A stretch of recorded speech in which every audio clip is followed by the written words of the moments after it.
Okay, next we tackle requirement 2, which says prepare the T accounts for inventories, manufacturing overhead, and cost of goods sold. Post relevant data from your journal entries to these T accounts. Don't forget to enter the beginning balances and in your inventory accounts, it said, and then compute an ending balance. All right, and rather than illustrate this, I think all I'm going to do is show you the solutions, because this merely involves entering a beginning balance in the correct debit or credit column and then posting the entries that we worked earlier. Okay, so I don't think there's anything new in terms of managerial accounting to this part of the problem. This is all basic financial accounting being applied to a job order costing system. So with raw materials, we started off with 10,100. Entry A, we increased 259,200. That must have been the materials we purchased. B must have been where we issued raw materials to jobs, right? Because we'll see the other B going into work in process of 221,200 for direct materials, and there probably will be some going in right there, 10,600 in manufacturing overhead. Okay, and then work in process, we had a beginning amount. There's the materials going in. Then we had whatever came from transaction C, 80,700. I believe that was direct labor. And then manufacturing overhead on H applied to jobs was 133,100. So we take the beginning balance plus those three entries, then we subtract out when we transferred the work in process to finished goods, and that explains work in process. Let me slide up a little bit. We'll just keep working through these. Okay, finished goods. We start off with beginning, and then we completed goods of 310,000. In fact, there's that entry I in front of you, a debit to 310,300 and a credit to 310,300.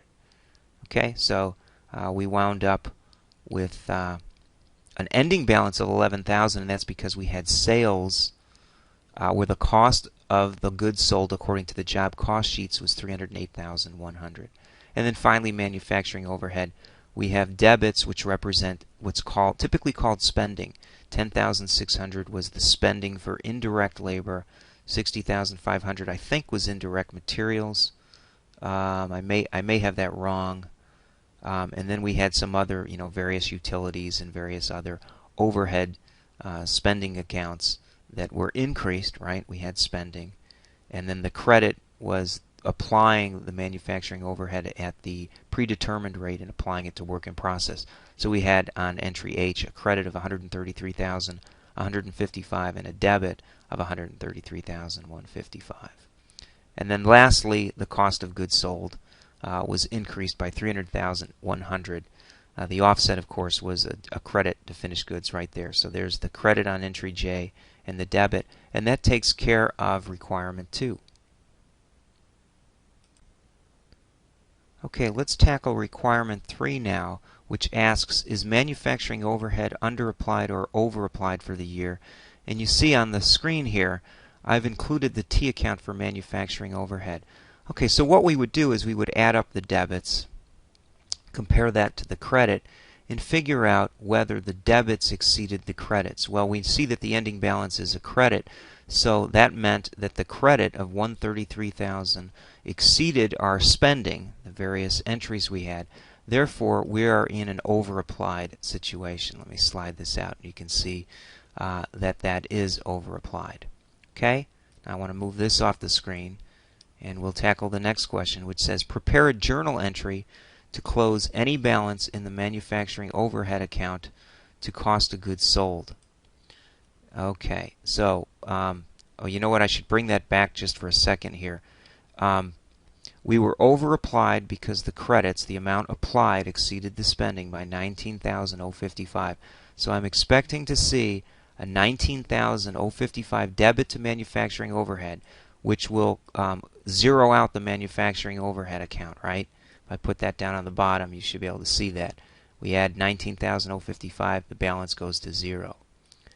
And then we credit cost of goods sold, okay, for the same amount. And that's how we would transfer the overapplied amount of manufacturing overhead to cost of goods sold. It actually is a reduction of cost of goods sold, and then winds up showing cost of goods sold for the year at the actual amount incurred rather than the predetermined amount. Okay, next on requirement 4, it says prepare an income statement for the year.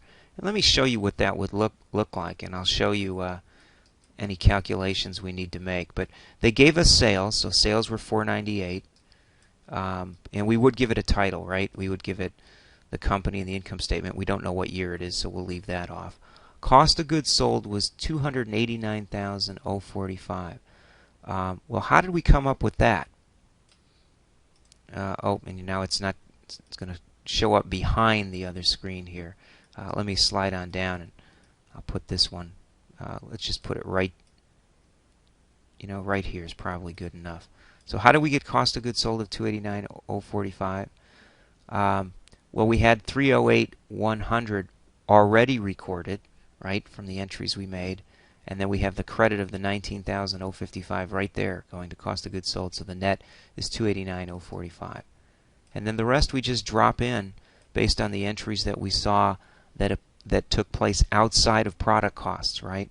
So we had sales commissions, administrative expenses, rent, advertising, and depreciation. And that depreciation, again, was related to non-manufacturing or related to selling and administrative expenses.